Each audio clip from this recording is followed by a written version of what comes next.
복 있는 사람이라는 제목으로 하나님의 말씀의 은혜를 증거하겠습니다.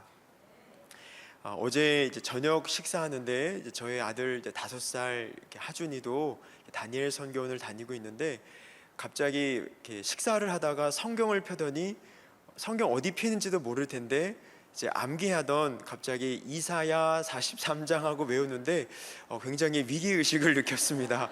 제가 모르는 성경 구절을 아이 입술에서 이렇게 읊는 것을 보고 목사로서 굉장히 아주 짧은 순간이었지만 내가 모르는 암송하지 못하는 내용인데 하면서 잠깐이지만 위기의식을 느꼈는데 우리 다니엘 선교원 또 우리 모든 우리 아이들 또 학부모님 우리 모든 선생님분들을 진심으로 축복합니다. 지난주 저희의 일상생활 그리고 우리의 지역사회 가운데 적지 않은 영향을 끼친 사건이 있었습니다. 바로 단수입니다. 우리 지난주 금요일부터 우리 충남 서산시뿐만 아니라 또 당진시, 태안군, 홍성군, 충남 4개의 시군 자체에 약 33만 명의 인구라고 하는데 그 4개 시군 자체가 이렇게 모두 단수가 되는 초유의 사건을 우리가 겪게 되었습니다. 이번 단수의 원인이 무엇일까 궁금하여서 기사를 찾아보았는데 우리 지난주인 8일 금요일 오후 13시경 우리 연합뉴스 기사 중 이런 제목의 기사가 있었습니다. 제목은 26년 된 광역 상수도 노후 밸브가 33만 명 단수 사태 야기라는 기사였습니다. 그 제목대로 무슨 내용일지 궁금해서 또 검색해서 보았는데 이런 내용이 있었는데 제가 잠시만 소개해드리고자 합니다. 8일 한국수자원공사 보령댐 지사에 따르면 홍성가압장 공기 밸브는 1998년 준공된 시설이다.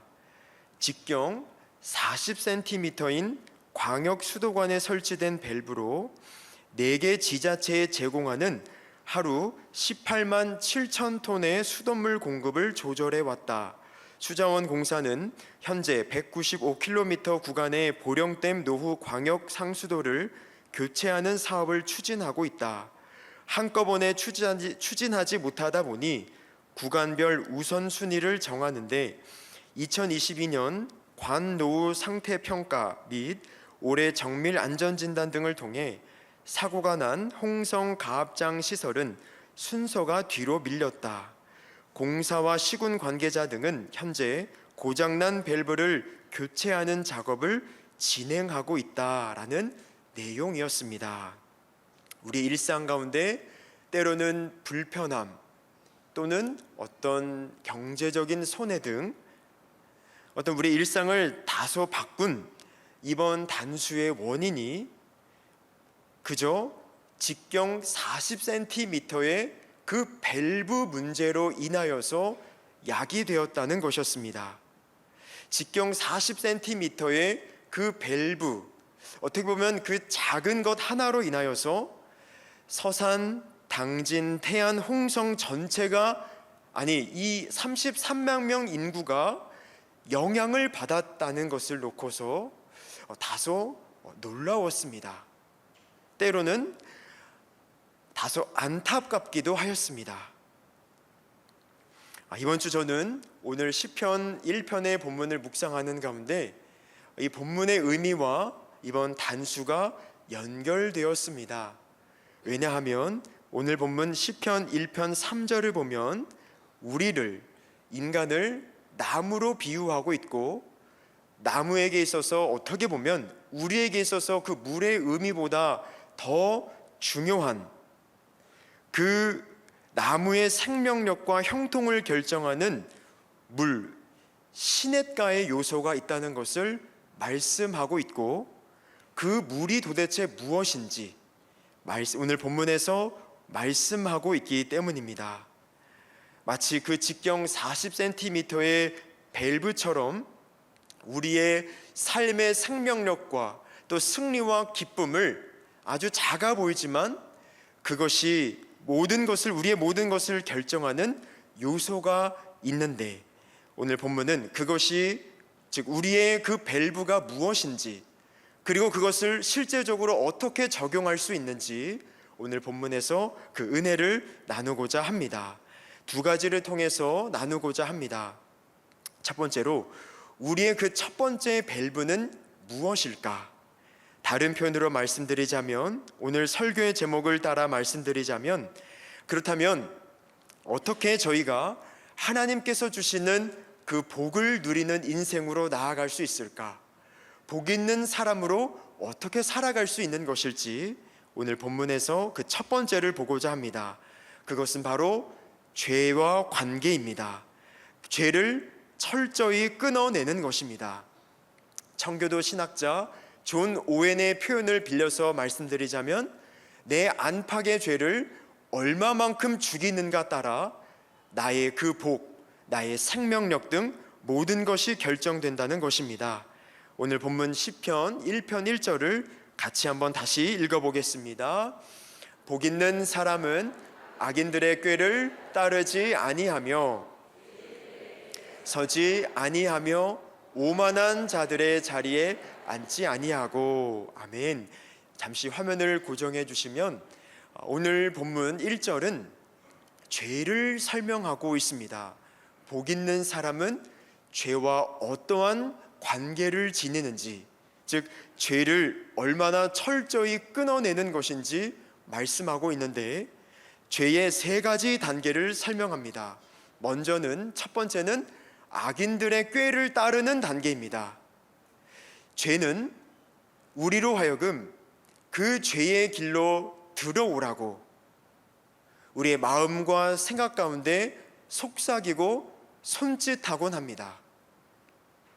먼저 죄는 꾀와 유혹으로 우리에게 다가온다는 것입니다. 이것이 죄의 첫 번째 전략이요, 죄의 첫 번째 단계라는 것입니다. 그리고 두 번째 단계는 죄인들의 길에 서 있는 상태입니다.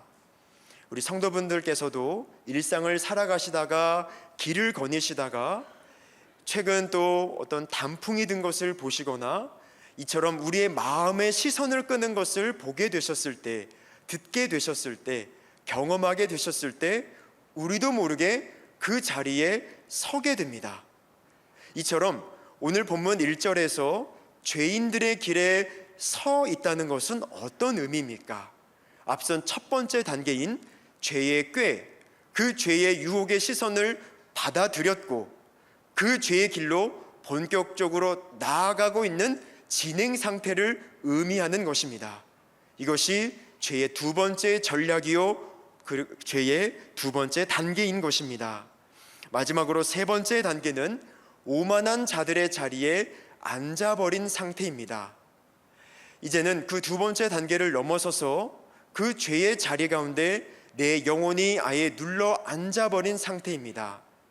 마치 우리가 밥을 다 먹고 나서 설거지통에 밥그릇을 놓는데 물을 붓지 않으면 어떻게 됩니까? 밥알이 강력 접착제보다 아주 단단히 굳어버립니다. 그것처럼 첫 번째, 두 번째 단계까지 허용하다 보니 세 번째 단계까지 나도 모르게 진행되어서 그 죄가 내 마음, 내 생각, 내 의지 등 내 영혼의 자리 가운데 그 딱딱히 굳어버린 밥알처럼 그 죄의 요소가 내 영혼과 삶 가운데 아주 딱딱하게 굳어 눌러버린 상태, 이것이 세 번째 단계인 것입니다. 첫 번째 단계, 곧 악인들의 꾀의 단계일 때 우리는 자칫 스스로 속을 수 있고 안일할 수 있습니다. 이 정도는 괜찮다, 이 정도까지는 너무 그렇게 철저할 필요까지는 없다, 누구나 다 이 정도까지는 한다 라는 식으로 우리 스스로 속을 때가 있고 우리 스스로 안일하게 여길 수가 있습니다. 또는 두 번째, 죄인들의 단계의 길로 섰을 때도 우리 스스로 속거나 안일할 수 있는 것입니다. 이처럼 내가 죄의 길로 들어섰는데도 그렇게 큰 문제는 없구나, 살아가지는구나, 살아갈 만하구나, 어느 정도 문제는 없구나 라면서 우리 스스로 속을 수 있습니다. 또는 내가 죄를 짓더라도 이따가 회개하면 돼, 내일 다시 회개하면 돼, 그리고 또 죄를 짓더라도 또 회개하면 되지, 반복되어도, 죄와 회개의 이 굴레가 반복되어도 아무 문제가 없어 라는 식으로 어떤 무늬만 회개인 그러한 회개로 나아갈 수 있다는 것입니다. 마지막 단계로서 오만한 자들의 자리, 즉 죄인들의 자리에 앉아버린 상태일 때는 우리 스스로를 포기할 수 있다는 것입니다. 나는 이제 여기까지구나. 이 죄의 습관, 이 죄의 공격은 나로서는 도저히 어찌할 수 없는, 나와 평생을 동반할 수밖에 없는 요소구나, 어찌할 수 없는구나 라면서 죄의 권세를 나를 지배하는 권세로 인정해주는 단계, 절망과 불신의 반응 등으로 나아갈 수 있다는 것입니다. 그러나 우리가 기억할 것은 이 세 가지 모두 틀린 것입니다. 모두 아닌 것입니다. 시편 1편 1절에서 말씀하고 있는 그 어떤 단계의 죄일지라도 우리는 모든 것들을 철저히 끊어내야 되는 줄 믿습니다. 만약 첫 번째, 두 번째 단계의 죄의 단계라면, 또는 그런 요소들이 우리 가운데 있다면 우리는 그 아니란 인식을 철저히 깨뜨려야 합니다. 정신을 차려야 합니다. 긴장해야 합니다. 하나님을 다시 두려워해야 합니다. 죄의 그 심각성과 죄가 얼마나 무서운 것인지 우리는 기억해야 합니다. 철저히 회개해야 되는 것입니다. 그리고 만약 세 번째 단계의 죄의 요소가 있다면 오늘 하나님께서 담임 목사님을 통해서 우리 교회 공동체에게 말씀해 주신 것처럼 예수 그리스도의 보혈의 능력, 예수 그리스도 이름의 권능이라는 하나님의 말씀에 약속이 있다는 사실을 다시 분명히 기억해야 되는 줄 믿습니다. 예수 그리스도의 보혈의 능력을 우리의 그 세 번째 단계의 죄의 요소 가운데 바르고 뿌리고 덮어야 합니다. 예수 그리스도 이름의 권능을 사용해야 되는 것입니다.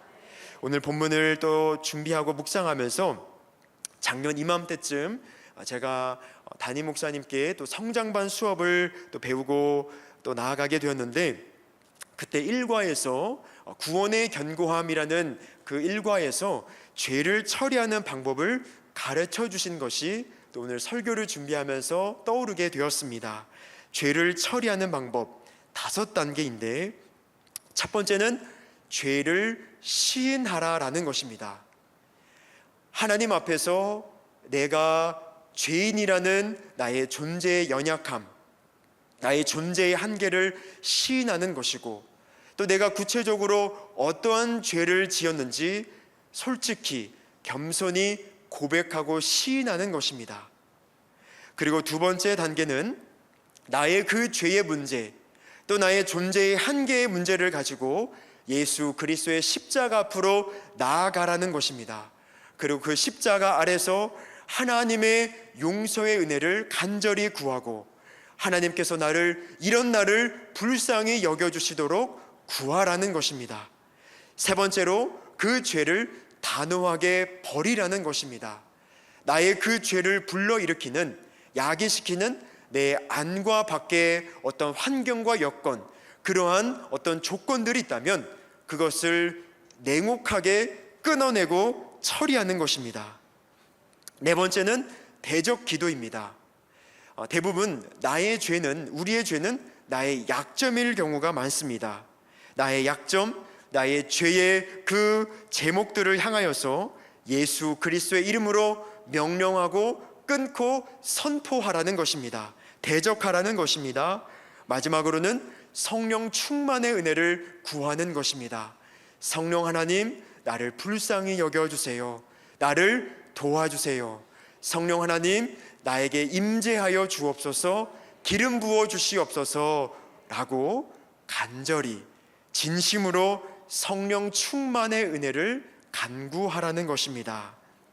사랑하는 성도님 여러분, 오늘날 우리에게 있어서, 여러분 각자에게 있어서 악인들의 꾀로 슬그머니 다가오고 있는, 다가왔던 그 요소로 무엇이 떠오르십니까? 또는 내가 죄인들의 길에서 서서 나아가고 있는 것으로 어떤 것이 떠오르십니까? 마지막으로 내가 아예 그 바풀처럼 어떤 나의 죄의 요소가 나의 습관으로, 어떤 나의 일부로서 자리 잡아버린 것이 있다면 그것으로 무엇이 떠오르십니까? 오늘 본문 1절은 이렇게 말씀하고 있습니다.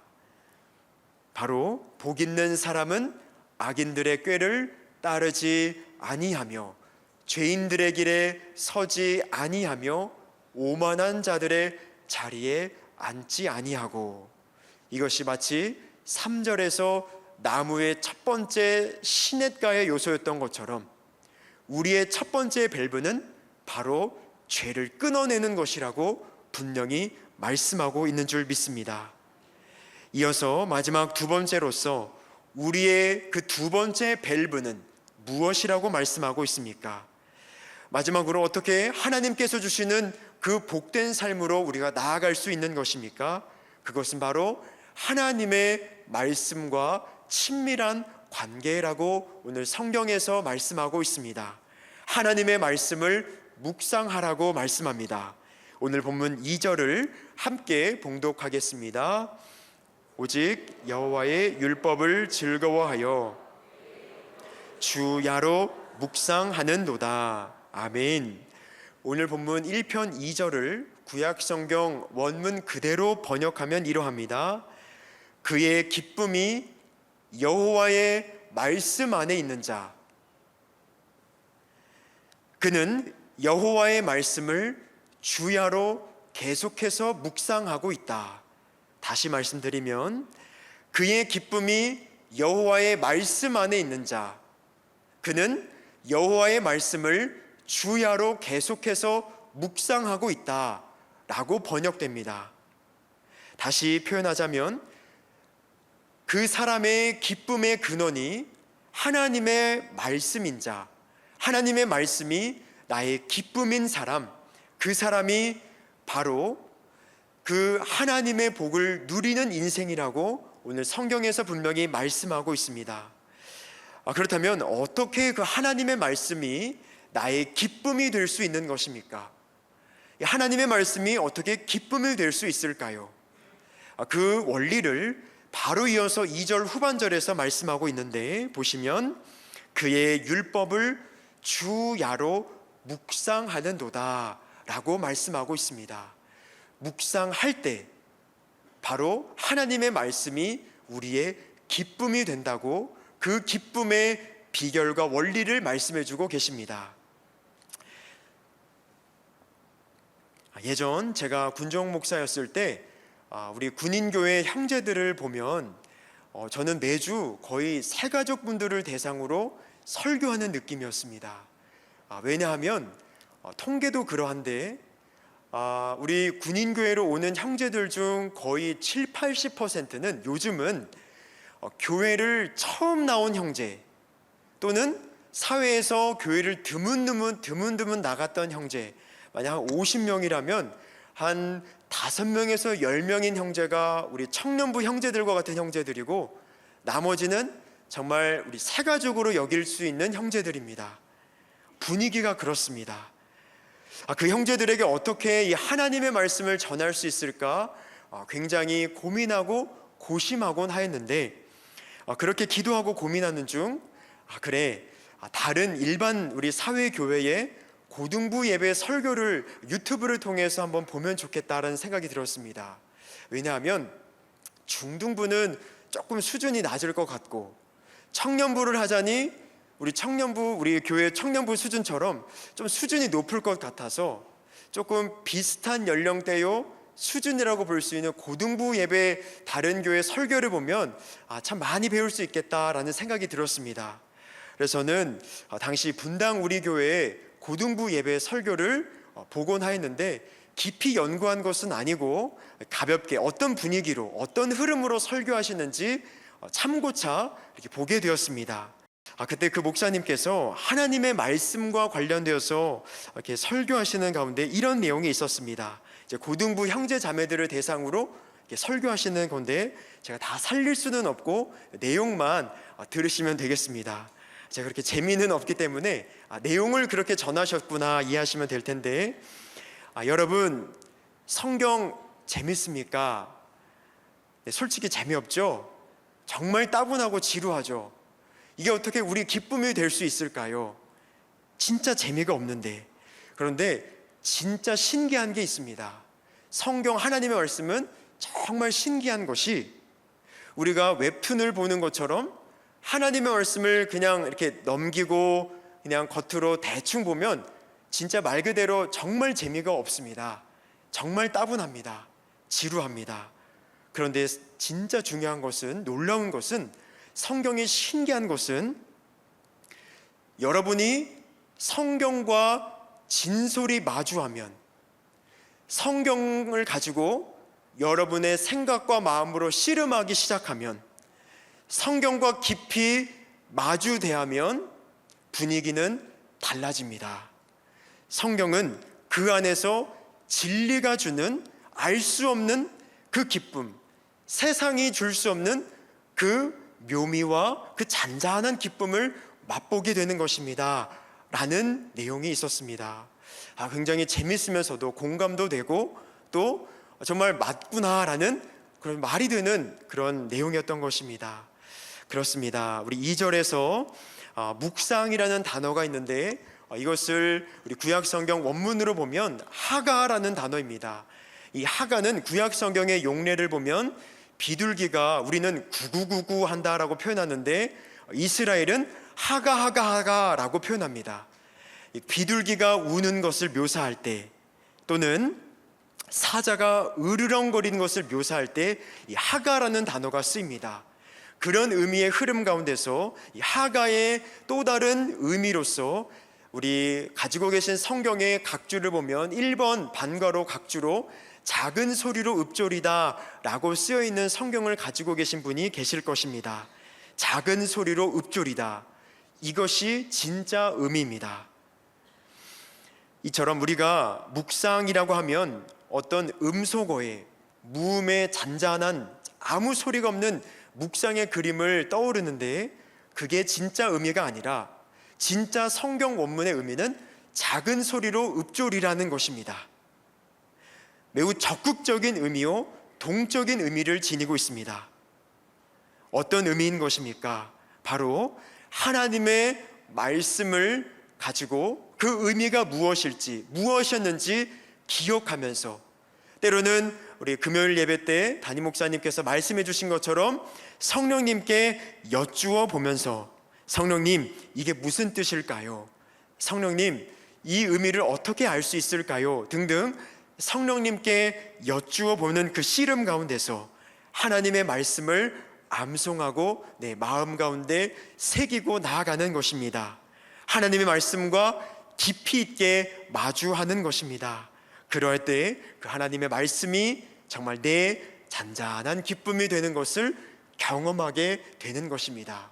이 원리를 더 구체적으로 알아보고자 합니다. 우리 창세기 1장 2절을 같이 한번 우리 화면을 통해서 읽어보겠습니다. 시작. 아멘. 창조 전의 상태입니다. 이러한 상태였지만 하나님의 말씀이 이 혼돈과 공허와 흑암 가운데 주어졌을 때 하나님께서 보시기에 좋았더라 라고 말씀하시는 상태로 변모됩니다. 그렇습니다. 우리의 영혼의 그릇, 우리의 영혼의 집, 내 영혼의 자리도 마찬가지입니다. 하나님의 말씀이 우리 가운데 주어질 때 동일한 재창조의 역사가 일어납니다. 혼돈이 해결됩니다. 내가 누구일까? 내 인생은 어디로 가야 되는 것일까? 내 인생은 지금 현재 어떤 상태일까 등 나의 혼돈의 눈물과 고민들이 하나님의 말씀 가운데 질서로 바뀝니다. 두 번째로 공허가 해결됩니다. 하나님의 말씀 가운데서 하나님과 만남이 이루어집니다. 하나님의 음성을 듣게 됩니다. 그 가운데 우리의 영혼 가운데 우리 영혼의 주인이신 하나님과 관계의 맥이 뚫리면서 하나님과 관계가 회복됨으로써 우리의 영혼 가운데 세상에 줄 수 없는 충만과 만족이 들어옵니다. 공허가 해결됩니다. 마지막으로 흑암이 해결됩니다. 하나님의 말씀의 빛 가운데 우리가 비추어집니다. 나에게 숨겨있던 어둠이 드러납니다. 내가 알고 있던 어둠이 진짜 어둠이요 심각한 것이라는 점이 느껴집니다. 그때 회개하게 됩니다. 하나님과 관계가 회복됩니다. 빛으로 나아가게 됩니다. 이처럼 창세기 1장에서 하나님의 말씀이 창조를 일으켰던 것처럼 하나님의 말씀이 오늘날 내 영혼 가운데 들어올 때 이처럼 재창조의 역사가 일어나게 되기 때문에, 그렇기 때문에 하나님께서 보시기에 심히 좋았더라 라는 그 좋음과 기쁨이 우리의 영혼 가운데도 경험되면서 내 영혼이 그것을 기쁨으로 느끼게 되는 것이고 내 영혼이 그것을 평안으로 반응하고 느끼게 되는 것입니다. 사랑하는 여러분, 이제 말씀을 맺고자 합니다. 이런 의미에서 이 두 가지 의미를 종합해서 우리가 구체적인 적용을 생각해 볼 수 있습니다. 첫 번째는 이제 내일부터 특별 새벽 기도회와 저녁 기도회가 시작됩니다. 사실 이제 11월 말로 가면 갈수록 또 12월이 되면 여러 가지 일정 등으로 우리가 너무나 바쁜 나머지 올 한 해를 제대로 정리하지 못한 채 새해를 급하게 맞이할 때가 있을 수 있습니다. 우리가 이번 특별 새벽 기도회와 특별 저녁 기도회를 미리 당겨 끌어오는 의미로서 우리가 미리 준비하는 의미로, 바쁨의 계절이 오기 전 미리 준비하는 의미로 이번 주간을 올 한 해의 나의 삶과 내 존재를 다시 잔잔히 찬찬히 점검하고 다지는 기간으로 삼기를 소망합니다. 먼저는 1절의 의미를 적용하여서 나의 죄를 철저하게 회개하고 하나님의 은혜를 구하기를 소망합니다. 담임 목사님께서 말씀해 주신 그 죄의 처리의 방법과 예수 그리스도의 보혈의 능력을 마음껏 구사하고 사용하시는 그 자리로 삼게 되기를 간절히 소망합니다. 두 번째로는 하나님의 말씀의 계획을 세우는 것인데, 우리 시편 119편 147절부터 148절을 같이 읽어보겠습니다. 시작. 부르짖으며 주의 말씀을 바라싸우며 주의 말씀을 조용히 읊조리려고 내가 새벽녘에 눈을 떴나이다. 아멘. 이것을 보면 다윗은 하나님의 말씀을 개인적으로 읊조리는 구체적인 시간, 새벽녘이라는 어떤 자기에게 있어서 정해진 시간이 있다는 것을 보게 됩니다. 그렇기 때문에 다윗은 주의 말씀을 조용히 읊조리려고 내가 새벽녘에 눈을 떴나이다 라는 표현으로 고백하고 있는 것입니다. 여러분께 묻습니다. 여러분께서는 하나님 말씀 앞에서 단독자로 나아가시는 나의 새벽녘에 그 정해진 시간이 있으신지요?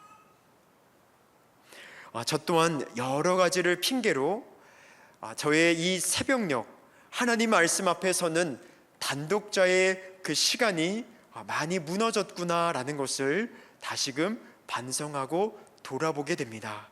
그것이 원인이었구나라는 것을 다시금 깊이 돌아보게 되었습니다.